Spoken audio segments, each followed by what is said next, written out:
kolesterol. Ini sebetulnya yang perlu diwaspadai ya dari hyperlipidemia itu adalah peningkatan kolesterol total, kemudian peningkatan trigliserid ya, kemudian peningkatan LDL, ya, low density lipoprotein. Jadi sebenarnya 3 itu nanti yang berbahaya menyebabkan penyakit lain seperti jantung koroner ya, dan seterusnya. Jadi hiperlipidemia ini bahayanya kalau nanti menyebabkan penyakit lanjutan ya, seperti jantung koroner atau bisa hipertensi atau stroke, itu bisa muncul dari hiperlipidemia. Jadi parameter apa yang dari lipid yang berbahaya untuk tubuh? Yang harus diwaspadai kalau dia melebihi nilai normal?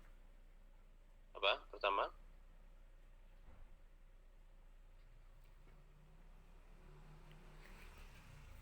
apa tadi saya ngomong? Kolesterol total. Terus apa lagi? Trigliserid atau TG, apa lagi? LDL. Nah itu, sehingga pada kesempatan ini kita akan mempelajari bagaimana sintesis dari senyawa-senyawa tersebut di dalam tubuh ya, dan obat-obatnya apa.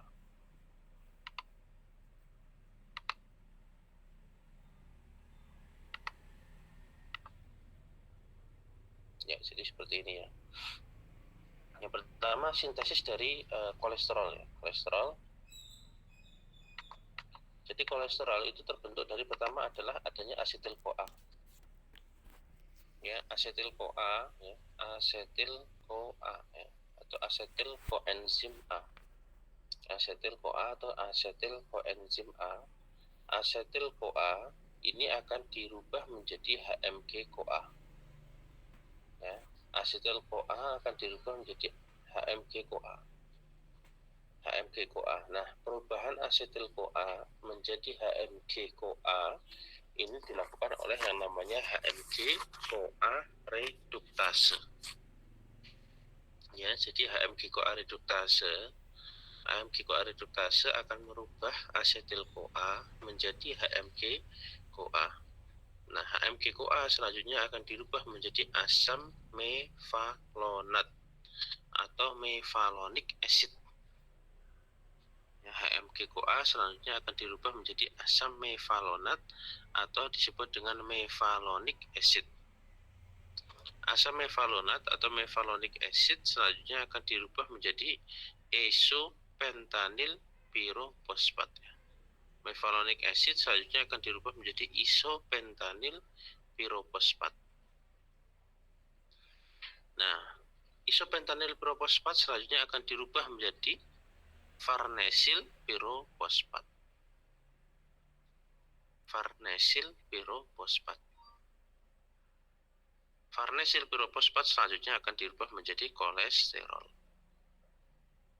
Ya, jadi intinya singkatnya adalah proses perubahan kolesterol itu adalah dari asetil-CoA akan dirubah menjadi HMG-CoA oleh HMG-CoA reduktase, dan selanjutnya akan dirubah sampai menjadi kolesterol.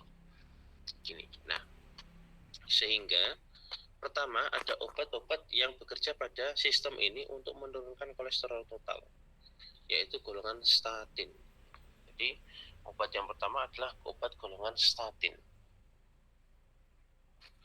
Obat golongan statin ini bekerja dengan cara menghambat HMG-CoA reduktase. Sini ya, dia akan menghambat HMG-CoA reduktase. Kalau HMG-CoA reduktase dihambat, apa yang terjadi kira-kira?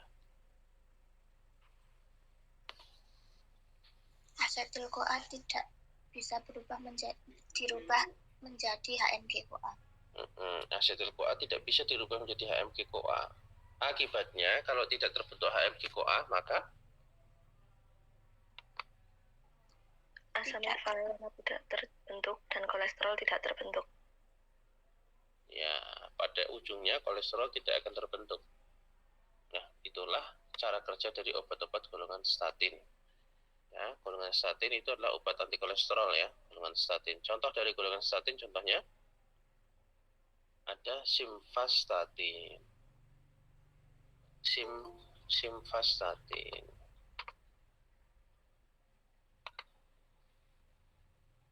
Ya, jadi ada simvastatin, ada atorvastatin, yang belakangnya statin itu ya. Jadi ada simvastatin, ada atorvastatin, ada rosuvastatin. Gitu ya. Nah, itu golongan statin bekerja dengan cara itu ya. Jadi golongan statin bekerja dengan cara apa? Menghambat HMG-CoA reduktase. Sehingga kolesterol tidak terbentuk. Dengan cara apa kolesterol tidak terbentuk tadi? Menghambat HMG-CoA reduktase sehingga apa dulu sebelum kolesterol? Sehingga asetil-CoA tidak bisa dirubah menjadi HMG-CoA. Sehingga setelah itu tidak terbentuk kolesterol. Itu aja singkatnya ya. Nanti waktu ujian silahkan digambarkan dengan lengkap dan dijelaskan dengan lengkap ya. Itu adalah mekanisme dari golongan statin. Contoh dari golongan statin apa aja? Simvastatin, atorvastatin. Ya, itu ya contohnya. Nah, obat selanjutnya adalah jadi statin ini dia selain menurunkan kolesterol, tadi dia bisa menurunkan LDL juga ya. Jadi efeknya selain dia menurunkan kolesterol, statin ini juga bisa menurunkan LDL, low density lipoprotein.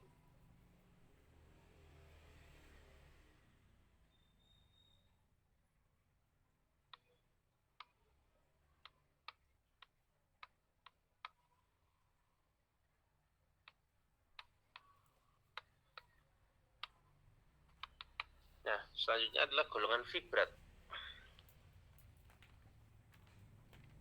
Nah, golongan fibrat itu terdiri dari fenofibrat dan gemfibrozil. Golongan fibrat terdiri dari fenofibrat dan gemfibrozil. Terdiri dari apa golongan fibrat? Fenofibrat dan gemfibrozil. Fenofibrat dan gemfibrozil. Nah, fibrat ini bekerja dengan cara gini. Ini di foto aja ya, biar enak kalian nggak usah nulis-nulis. Fibrat bekerja dengan cara dia akan mengaktifasi siapa? Dia akan mengaktifasi kerja dari peroksisom proliferator activated receptor alpha ya. Dia akan mengaktifasi peroksisom proliferator activated receptor alpha atau disingkat dengan PPAR alpha. Kalau PPAR alpha ini sudah diaktifasi, maka akan juga mengaktifasi gen yang mengatur metabolisme asam lemak dan lipoprotein. Ya. Jadi kalau PPAR alpha ini diaktifasi, maka gen yang mengatur metabolisme asam lemak dan juga lipoprotein akan teraktivasi juga. Nah, kalau gen tersebut teraktivasi, maka protein bernama ApoC3 di hati akan menurun.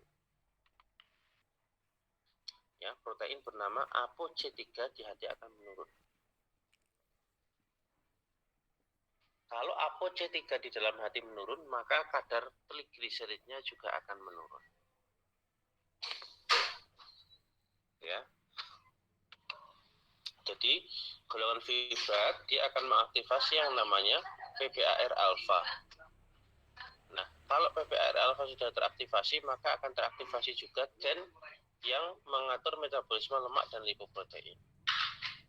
Nah, aktivasi gen yang mengatur metabolisme lemak dan protein akan menyebabkan penurunan ApoC3 di hati. Nah, ApoC3 di hati yang menurun menyebabkan kadar trigliserid turun. Jadi kalau golongan fibrat, baik fenofibrat maupun gemfibrozil, dia efektif untuk menurunkan parameter kolesterol yang mana? Kolesterol yang mana? Ya, trigliserid. Kalau tadi golongan statin itu lebih digunakan untuk menurunkan parameter kolesterol yang mana? kolesterol total, Kolesterol total dan satu lagi LDL.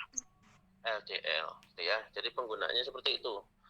Jadi kalau ada pasien datang dengan kolesterol total dan LDL yang tinggi, kalian kasihnya golongan statin atau fibrat? Statin. Kalau ada pasien dengan trigliserid yang tinggi, kalian kasih mana? Statin atau fibrat? Fibrat. Gitu ya. Nah, ada juga golongan selanjutnya, yaitu golongan resin penukar ion. Nah, resin penukar ion ini contohnya adalah kolesteramin dan kolestipol. Ya, golongan resin penukar ion. Ya, resin penukar ion itu contohnya adalah kolesteramin, kolestipol. Nah, si kolesteramin dan kolestipol itu akan mengikat dan menghambat reabsorpsi dari asam empedu. Ya, jadi dia akan mengikat dan menghambat reabsorpsi dari asam empedu di saluran pencernaan. Jadi golongan resin penukar ion, kolesteramin dan kolestipol ini kerjanya di saluran pencernaan, di mana dia akan mengikat dan menghambat reabsorpsi atau penyerapan dari asam empedu. Nah, di mana asam empedu ya di dalam saluran pencernaan selanjutnya akan ditukar dengan kolesterol, ya, akan ditukar dengan kolesterol. Jadi akan terjadi konversi kolesterol menjadi asam empedu di hati meningkat. Jadi dia akan ditukar intinya dengan kolesterol. Jadi asam empedunya akan ditukar dengan kolesterol sehingga kolesterol akan dibuang lewat saluran pencernaan. Dan juga dia akan mengaktifasi reseptor LDL dalam hati meningkatnya. Sehingga dampak dari pemberian resin penukar ion, kolesteramin dan kolestipol, dia akan menurunkan kolesterol total dan akan menurunkan LDL. Ya. Jadi dia akan menurunkan kolesterol total dan dia juga akan menurunkan LDL. Ya, dia akan menurunkan kolesterol total dan juga akan menurunkan LDL. Oke, jadi yang kolesteramin dan kolestipol ya, itu bekerja dengan cara apa? Jadi dia akan menghambat reabsorpsi dari asam empedu. Jadi dia akan menukar asam empedu pada saluran pencernaan dengan kolesterol dalam darah. Ya, jadi asam empedu itu nanti akan dipindahkan ke darah, sebaliknya kolesterol akan dipindahkan ke saluran pencernaan. Ya, sehingga kolesterol di dalam darah gimana jadinya? Kalau ditukar tadi.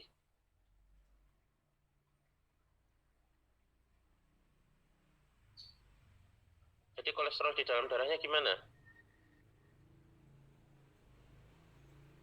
Berkurang. Ya, jadi gini. Jadi kolesteramin kolestipol itu dia seolah-olah substrat atau menyerupai asam empedu lah ya di dalam saluran pencernaan. Jadi ketika dia masuk ke dalam saluran pencernaan ya, asam empedu itu akan ditukar dengan kolesterol di dalam darah. Sehingga kolesterol di dalam darah akan pindah ke saluran pencernaan. Maka kolesterol di dalam darah akan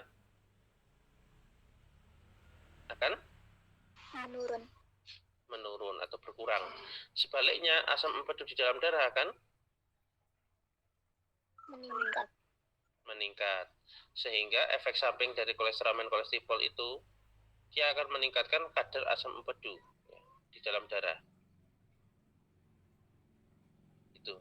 Tapi di satu sisi dia menyebabkan penurunan kolesterol, ya kan? Karena tadi ditukar kolesterol di dalam darah, dia akan ditukar dengan asam empedu.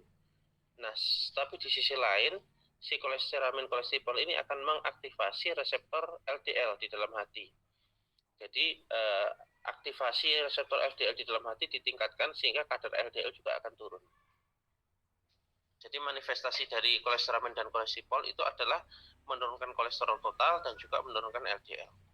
Berarti efeknya sama dengan golongan yang mana tadi? Statin. Nah, golongan statin, tapi efeknya akan lebih kuat dari golongan statin. Seperti itu ya. Itu 3 jenis itu kalian pahami cara kerjanya dan fungsinya untuk apa. Nah, sehingga kalau kita lihat tabel ini, ya, statin diberikan ketika pasiennya itu, ya ini ya, dia digunakan untuk menurunkan kolesterol dan menurunkan LDL ya tadi ya. Nah, Jadi kalau ada orang yang kolesterolnya tinggi, ya, LDL-nya tinggi, maka diberikan statin. Fenfibrazil, ya, sama fenofibrat, golongan fibrat ya, dia akan menurunkan TG yang utama. Tapi dia juga di satu sisi bisa menurunkan kolesterol. Tapi yang paling tinggi atau efeknya adalah menurunkan trigliserid. Ya, sedangkan kolesteramin dan kolesterol tadi ya, dia menurunkan kolesterol, menurunkan juga LDL. Ya, sesuai yang kita bahas tadi. Ya, jadi kalau pertanyaannya, seperti yang tadi saya sampaikan ya, kalau ada orang yang kolesterol sama LDL-nya tinggi, pilih yang mana? Statin. Bisa statin, bisa kolesteramin, kolesterol kan? Atau resin penukar ion kan? Tapi lebih kuat yang mana? Kuat yang statin. Kuat statin ya. Kalau ada orang dengan TG yang tinggi, kasih apa? Golongan fibrat. Bisa golongan fibrat, bisa golongan niacin. Ya, ini kan juga TG-nya menurunkan TG. Tapi kuat yang mana antara niacin dengan fibrat? Fibrat. Kuat golongan fibrat. Kuat golongan fibrat. Kalau ada pasien datang dengan trigliserid yang tinggi dan kolesterol yang tinggi, dikasih apa?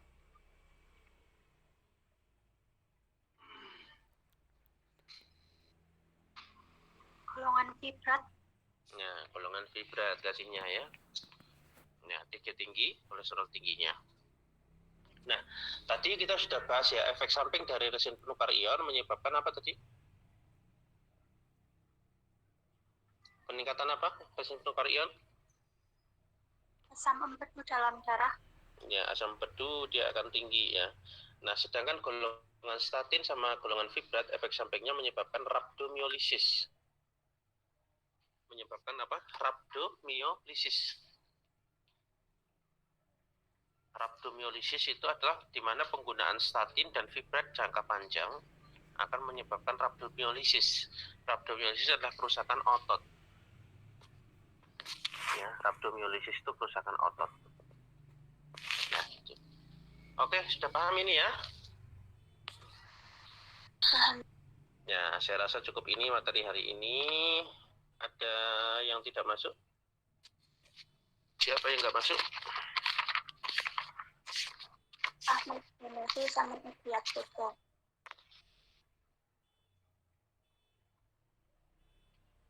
Ahmad Hanafi.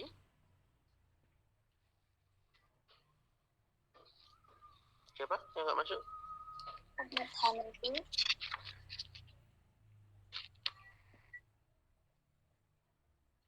sama Adiat Turbo. Oh, ini yang anu ya. Adiat Turbo, oke. Sama Ahmad Hanafi ya. Yang lain masuk semua? 20. Oke, terima kasih. Saya akhiri. Assalamualaikum warahmatullahi wabarakatuh. Waalaikumsalam.